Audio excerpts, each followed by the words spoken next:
Today is April 10th. I'm here with Harold and Tom Pedersen.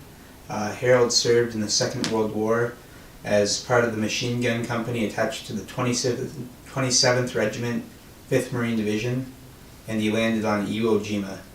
I guess we could go ahead and maybe you could give us a little background on your earlier life, like when you were a kid. Tell them where you grew up, Dad. Oh, I grew up in Valley City, North Dakota, and went to a college there, a teacher's college, and then I guess He was an athlete in high school and college. Yeah. Played basketball, football, ran track, won the mile his senior year, state mile for all classes in North Dakota. Years ago. And then played basketball and football for the college in the same town. So what year did you enlist? When did I enlist? Yeah. December 1942. Yeah, and ended up After 1 year of college. He'd been in college for 1 year. Yeah, and what do I want to say? I think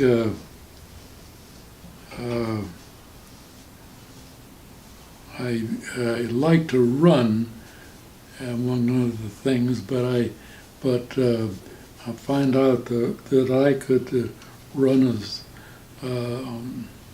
half mile, and enjoyed that, and I was able to win it as a senior.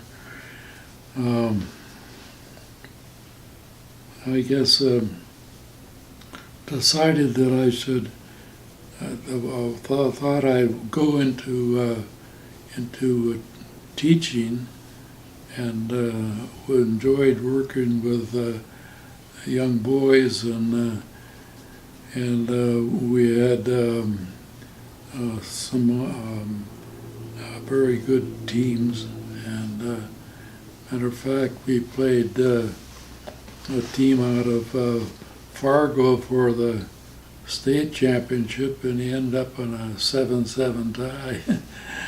But we enjoyed good times. So he started at Pheasanton and then moved to Carrington as coaching and teaching, and then got the job in Williston, where the Bakken is now. Yeah. And was there for about 10 years. And from 1950 to about 1963, he had some dominant teams. University of North Dakota and North Dakota State. His former athletes were their captains.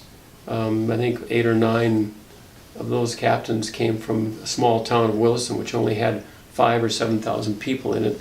And he started the sport of wrestling in North Dakota. He's a father of North Dakota wrestling, and is inducted into the Hall of Fame of Wrestling as that first member, and also in the Coaches Hall of Fame, and also the Athletic Directors Hall of Fame, and was named Athletic Director of the Year for the nation.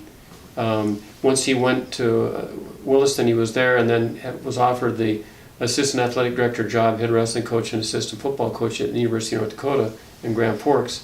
We moved there in 1963, and he was there for about 7 or 8 years, very successful there, and then went on to become the athletic director of Fargo Public Schools, which he stayed there for maybe another 12 years, and was manager of over 100 state tournaments. He brought a lot of tournaments into Fargo. Was the biggest city in North Dakota, so ended up bringing a lot of tournaments in there.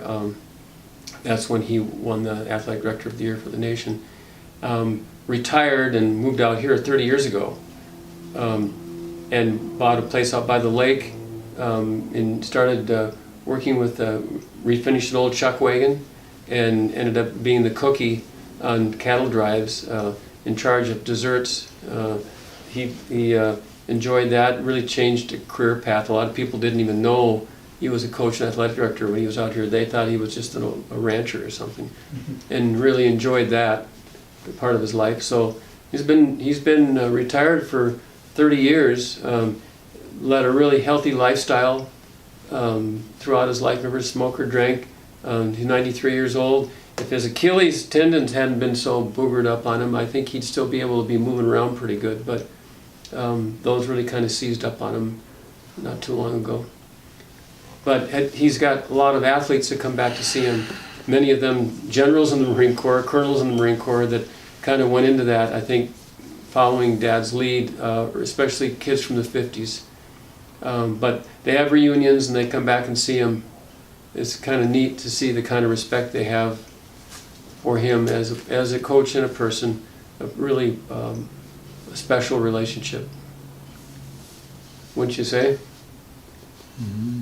So, but going back to the war again, then after Iwo Jima, since he was the only one in his company that still had his machine gun or a gun and wasn't wounded, then they went back to Hawaii and then back to Japan, occupation in Japan for about a year, which really opened his eyes to the world.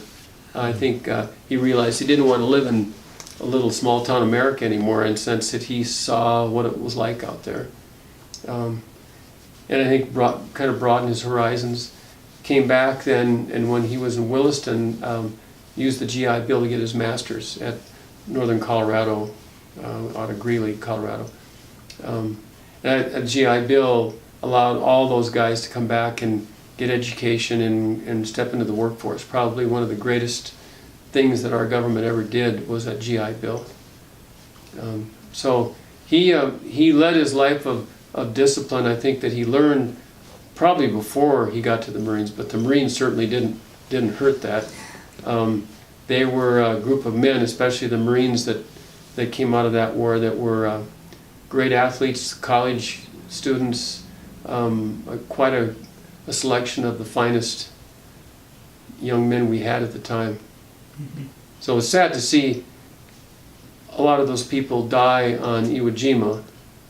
Dad always talked about they didn't give their lives to the country, it was taken from them, and it was where uncommon valor was a common virtue. More Medal of Honor winners there than any other battle.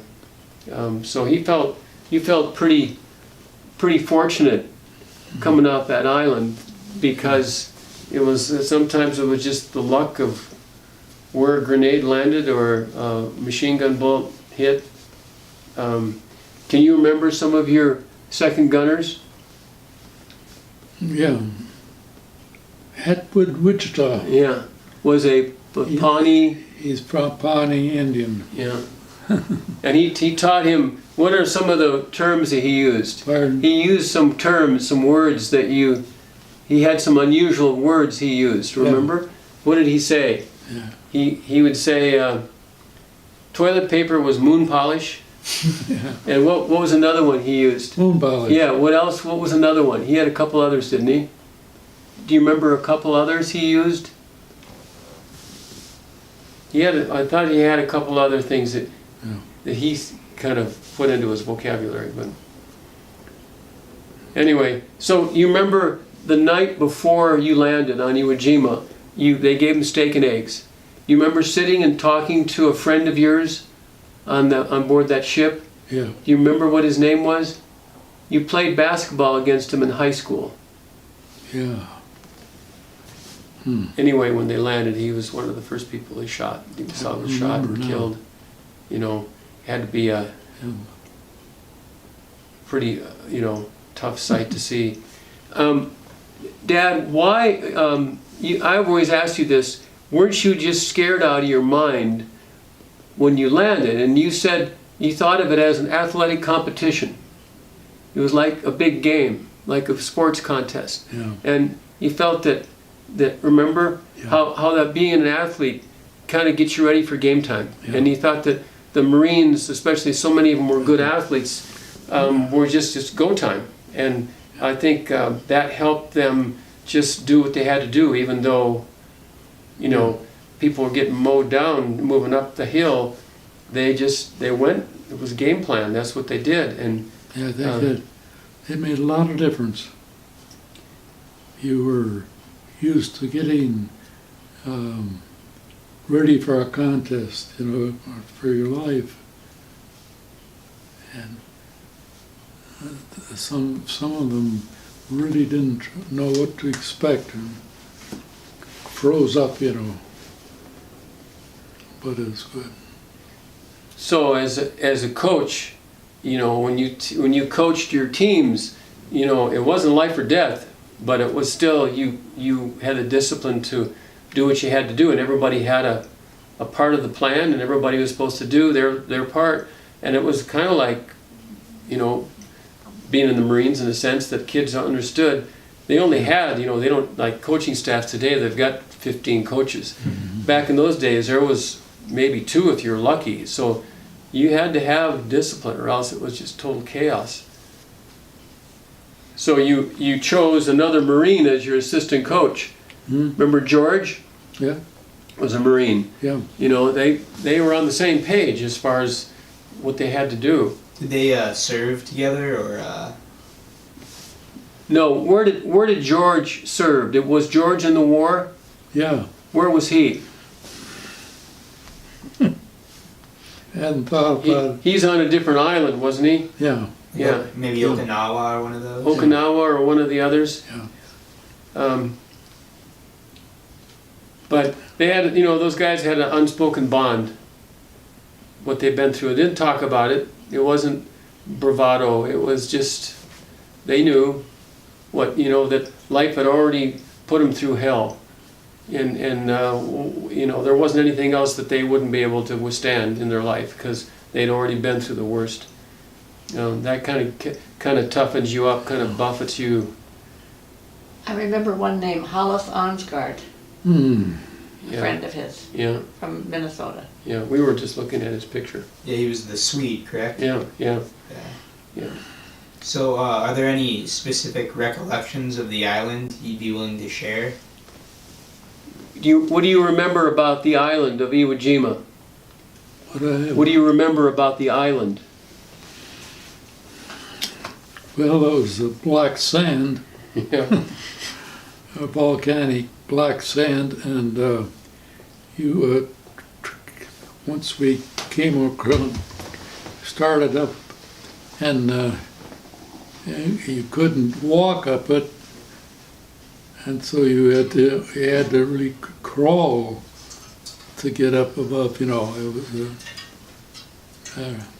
The raising of the flag, he saw that from across the island You did? when they raised the flags, you know. So Dad, you said when you dug your foxholes that it was warm. You know, as you dug down, it was hot, Yeah, and the Japanese had tunnels yeah. underneath there that, you know, they were down there in their t-shirts because it was so hot. You couldn't crawl. Like you just had to work your way up,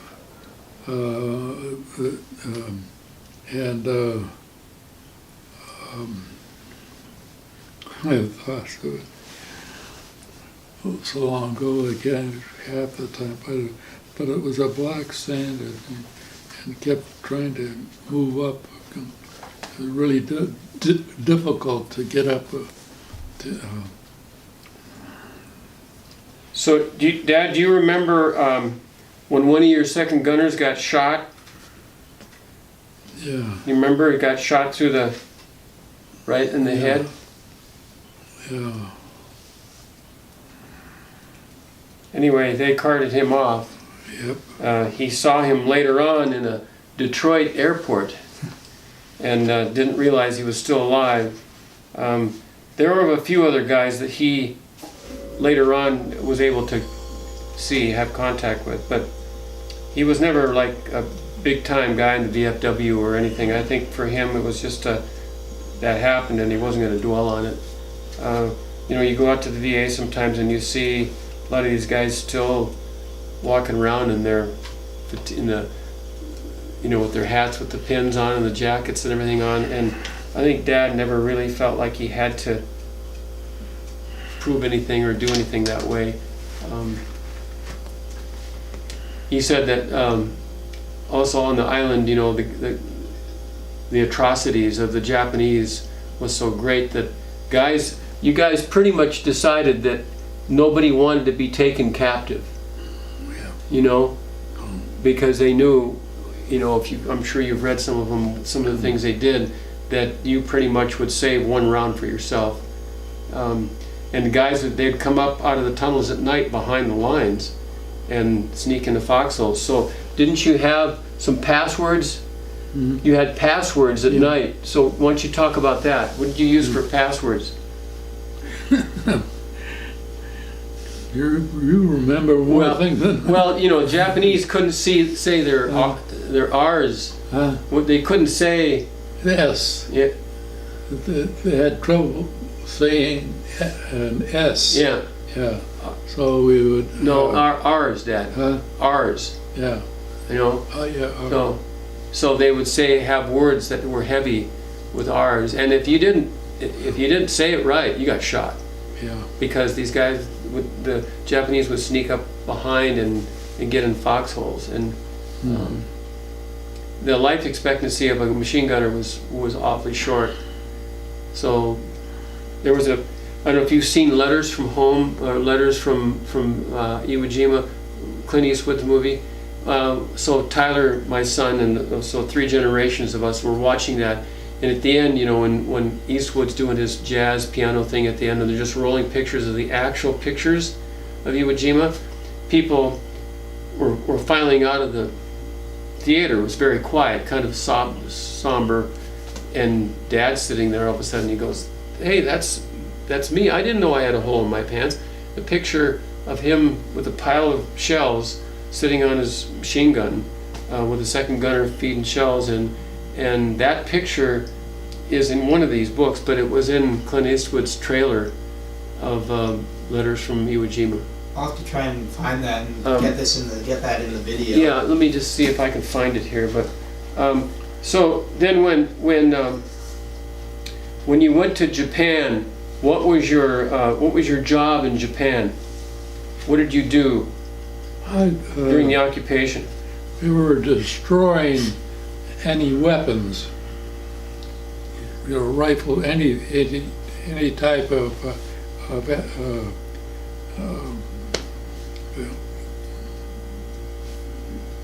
Guns and- guns and so forth. So we were in a one of those transports, and we would go down along the line, and the Japanese people were happy to come up and give us all any weapons that they had. And that's a long time ago. It's hard to remember. Had that little pistol. Yeah, he was able to. He would show his commander. They would ask permission to take some souvenirs back, and he got a Japanese paratrooper rifle that splits in half. We used it for hunting. It was heavier than it was not exactly, but they were smart because they had their weapons would shoot both American and Japanese shells, where the Americans can only shoot American I shells. mean, they had a gunny sack, and the guys were reaching down in, and I got down the bottom, I took a pistol. It had never been fired. Yeah, What about the samurai sword? I still have it. I still have you that. have the pistol. I guess I do, don't I? Yeah, it's in the bank. It's in the vault. Yeah. But he had samurai, so he Also, I had got rid of. a rifle that Yeah, broke down. we still have that too. It was a sniper's paratrooper rifle. Yeah. Oh, wow. But a lot of their weapons were crude. The stocks and the wood and stuff were just like 2x4s. But they could shoot both our shells and theirs. So, did you capture that samurai sword, the Japanese sword that you got? Did you get that during the occupation? Did you get the sword? Did you get the sword Oh, yes. during the occupation? Yeah, I did. I got a Samurai sword. Is a beauty, and we had a home, and I had it hanging up on the wall, and with the kids. Somebody broke into the house, and Dad was so afraid that, God, if they'd taken that, somebody could have been killed with it, because it was Yeah. just It razor was sharp. very sharp, razor sharp. And I decided I don't want that Oh, thing. no. he sold it to a collector. So I sold it to a fellow who was collecting. Mhm. I forget how much I got for it anyway, but got rid of it anyway. So he wrote this down. 5th Marine Division, 27th Regiment, 2nd Battalion, E Company. And Captain McCain was his commanding officer for that. And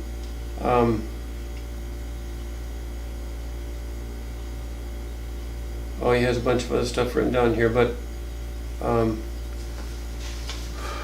that was the Marine Raiders were kind of the Marine Raiders were kind of the outlaws that had earrings in their ears, and they were a pretty tough bunch. When they were training on Hawaii, these guys would just jokingly put live rattlesnakes in each other's sleeping bags. Dad hates snakes to this day because of it. They'd pull them out and snap the heads off them. Ira Hayes was when the Rosa flag. They have poker chips of each other's. You know, he still has little boxes of little things he had. I have a little vial of Iwo Jima sand. I'm not sure if it was where It he was got black, it, very black. in his Volcanic socks soil. or in his boot or whatever. But yeah, I think, you know, for Dad, I think the fact that once you got done with the war, you kind of put that behind you. Never really talked about it much. Wasn't something that he would ever really bring up in a conversation. I think later on in life, as in the last maybe decade or so, we've been able to talk about it a little bit. But I know growing up, I knew he was on Iwo Jima, but it wasn't like it was a dinner table conversation, because some of the things they saw, and you know, I think the fact that you were an athlete really helped you deal with how you handled it when you came out too. I think it made a big difference when we went into combat. They dropped us off, and we had to swing around and go up to this black sand and crawl up to, you know, and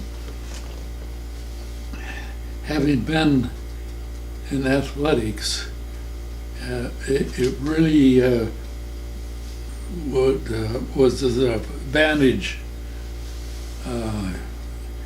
Some of those guys didn't know what to do, you know. They were trained, but the difference was you had been not in the combat, but in what do I want to say?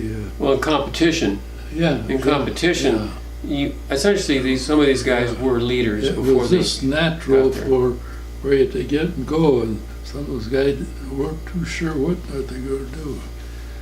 But You wrote some letters for some of these guys, got Medal of Honor. yeah, Do you remember Jack Loomis? yeah. And who was the other one? Baslam? Basilon. Remember those guys, Dad? Yeah. I forget. There was one fellow that was an Indian. He was a full-blooded, what was he? Atwood Wichita was his Went second. Atwood, Wichita, Was yeah. his second gunner. Yeah. Just But- to back up a little bit, Yeah. you had a 30 caliber machine gun. What caliber was you had an air-cooled and a water-cooled machine gun, right? What caliber was it? 30 caliber, and have the first gunner on it, and the second gunner would give the ammunition into it. I'm trying to think what it's been so long ago. Well, you carried both a water cooled and an air cooled. Yeah, Because the air cool would get so hot, they'd have to stop firing it, yeah. and sometimes have to pee And in I the could- barrel to cool it down. We're in a position where I could fire overhead fire of the troops below, get the fire out ahead of them, and Because they were climbing? there's a water-cooled big barrel around the rifle, and so you could fire a lot because it would ordinarily, when you don't have that, the gun will get hot in a hurry, and so you would have to make sure you get the pee on the barrel. Talk about the foxholes at night. Oh, So, I haven't thought about that for so long that it's strange. did you ever have any problems with nightmares, or did you ever have any problems with nightmares or Oh, having flashbacks or stuff when you got done with that? I don't think so. Unless Jen could went, if I had a Yes, you did wake have. up and Scared the heck out of me. In the night, you'd wake up and you'd be just covered with perspiration. And you'd recalling things, but, But I don't think it's affected in the last good chunk of his life. I don't think it's he doesn't think about it that often. We finally it was over the battle, and we went back to a graveyard, and I met a friend. from our hometown. Yeah. Graveyard on Iwo Jima, right? Yeah. And I met a friend just as we're going into the cemetery. Was it Doc? Yeah, Hewlett. Yeah, Yeah. Newell. Newell, Yeah. Hewlett. We yeah. met just as we were going in. He was Pilot. Was he a pilot? hmm? Was he a pilot? No. Well, no, I'm not sure, but he was. I'm trying to think. He was Something to do with not airplanes. a doctor, but A medic? Huh? A medic Foreman? or a corpsman? Was he an optician? No, what, Mom? um, Well, what did he do? Was he in the Marines? yeah. He.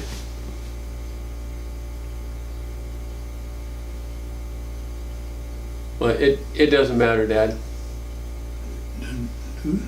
Hewlett? Was the name? Was it Doc Hewlett? I think so. Yeah. He was not a physician, but a Optician. um, Eyes. Optician? yeah, yeah. What was he? Was he a medic on Iwo Jima? Was he a medic? Yeah. Tell him about the flight in the plane that you had with him. Well, that's not this though, Mom. Oh, well, So when Iwo Jima was, when the war there was done, they started landing bombers on the runways there. Yeah. What the reason they wanted to get Iwo Jima was to we had the Japanese were there, and they'd send messages back to the, and so it was necessary for that we would eliminate Iwo Jima. Yeah. Plus, they needed to land the bombers there Huh? because they ran out of fuel Yeah. when they were bombing Tokyo. Yeah. So a good friend of mine, Yeah. his dad just passed away, landed one of those bombers there right after the war. That's right. Was a Marine, Right. and it was Yeah.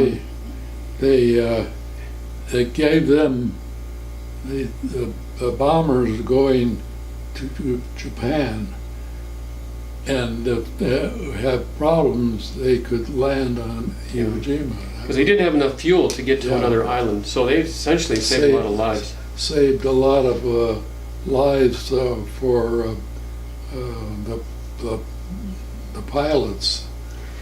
Before you landed on Iwo Jima, did everybody think, because they'd bombed it for weeks, they'd bombed Iwo Jima for weeks and weeks, did everybody kind of think it was going to be easy because they'd bombed it so much? They didn't really realize how dug in they were. Or that Suribachi was like one of these James Bond films where they pull these metal curtains back from the mountain and hear all these big guns, and they waited until they landed, and then they were just sitting ducks. And they landed on Suribachi, and they had to fight their way up. Yeah, I was Red Beach on on one. the beach on the other side, and we were moving up, and we ended up we ended up about halfway the other outfit going up the other way, and they got all the way up the top. Yeah. Yeah. So you're right here, Yeah. and this group here went up. Yeah. So green went up to the top of here. Yeah. This is Yeah, the map of the yeah. So before they had plans to invade Japan, Dad had maps of they were going to invade Japan, and if they hadn't dropped the bombs on Hiroshima and Nagasaki, they had plans to send these guys in to invade Japan, and we could probably still be there. So when they dropped those two bombs, it obviously changed the war a lot, and the invasion of these little islands took forever. You can imagine trying to, tedious island well, hopping. yeah, nuclear weapons are horrible, but the lives that were probably saved on both sides. You know, it really was, even though this is warfare, and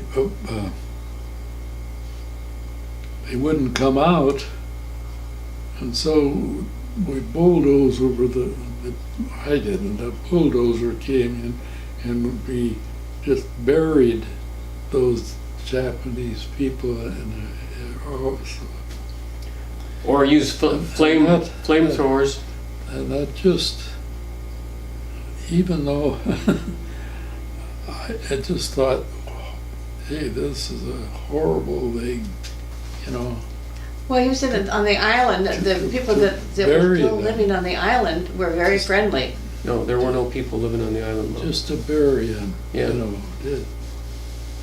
Japan, Tom. No, but we're talking about Iwo Jima. Mom. Yeah, okay, all right. But if you letters from Iwo Jima, they weren't leaving the island. Yeah, they were there to stay. Yeah, they had no choice. They were going to fight till they died, and so there was a different mentality. But by getting Iwo Jima, they soon had runways made out, and the bombers were coming in. It gave them a safe landing, and also on the way back, if they had any problems, they could also land and save them there. It was, you know, war is a horrible thing.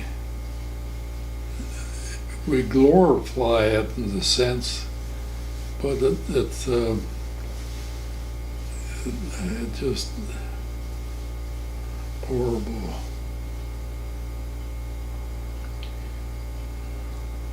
It ended up.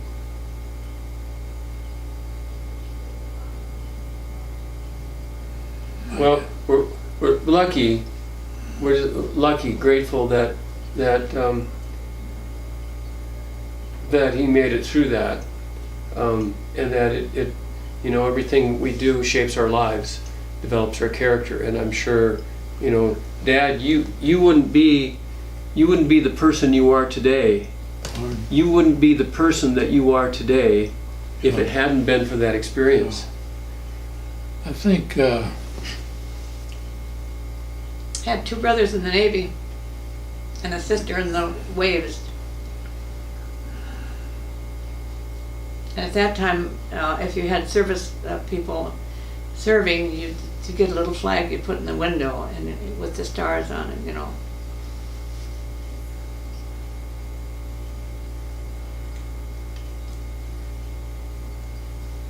So, I guess I just have one more question. Did he get those meatball flags while he was on Iwo Jima? He captured those while he was there. Yeah.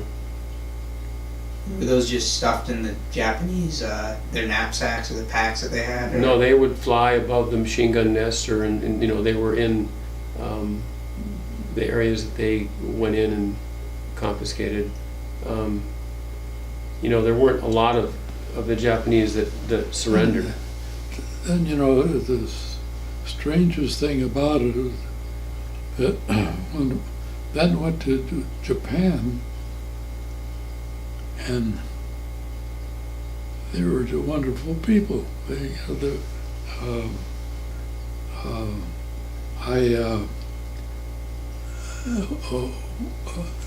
I needed to get clothes cleaned, and this woman, I furnished soap for her, and she would clean the clothes for me and get them dry.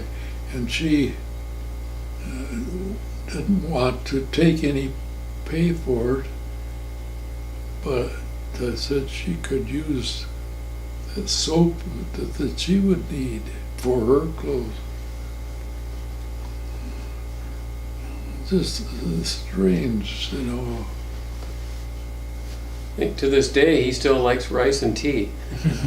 What did you call pogie bait? Was that candy? Huh? Called pogie bait. Was that candy?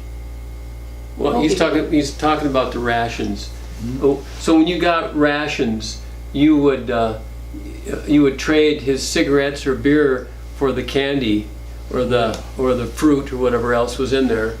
Not addictive. They started a lot of guys smoking. Yeah, what do you call that? What do you call it? Pogie bait. Huh? Pogie bait. Yeah, pogie bait. Where'd you get that? Was that Atwood, Wichita? Was that another one of his? I think so. So, pogie bait would be candy and so forth, sweets for the kids.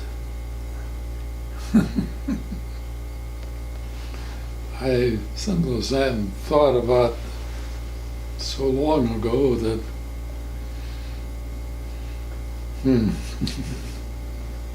He kept in contact with some of these guys over the years, but most of them have passed away. I think, did you ever go back to an Iwo Jima reunion? Hmm? Did you ever go back to an Iwo Jima reunion? Didn't you go to one of those? I thought you went to one a long time ago. But I think our outfit went up one side, and the other one, I don't remember which one, went on all the way up, and put up a flag. I asked him, And how did you react? He said, well, we saw it was there, but it was like, big deal, we gave that outfit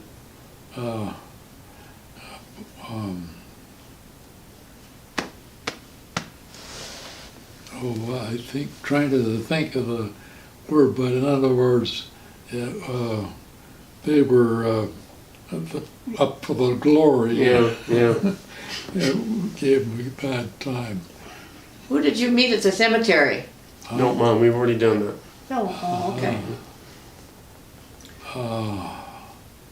So the first flag raising was on a steel pole, and boom, it went up.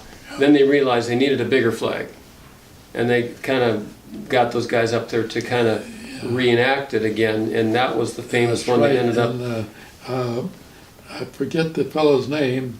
He was the newspaper man and Took the picture. photographer, Yeah. and he got pictures of it, and then they got back and said, let's get a better picture. They used the picture, and they used those guys for the war bond movement because they had to raise millions of dollars. We're fighting 2 wars. Some of those names I knew, some of those names I knew, but it was A lot of the guys that raised the flag ended up dying on Iwo Jima. Yeah. And some of the others didn't really like the fact that they had to be turned into heroes, like flags of our fathers. Yeah. Your mother had a neighbor that called it not the GI Bill, but the IG Bill. And we just laughed. The IG Bill. So, any other questions? I'm gonna go. Gotta go to the bathroom? Yeah, I think that about covers it. Thank you very much for agreeing to do an interview. Dad? Thank you very much for agreeing to do an interview. I'm very grateful. It was interesting to learn about your experiences on the island. He's thanking you. Oh, you're welcome.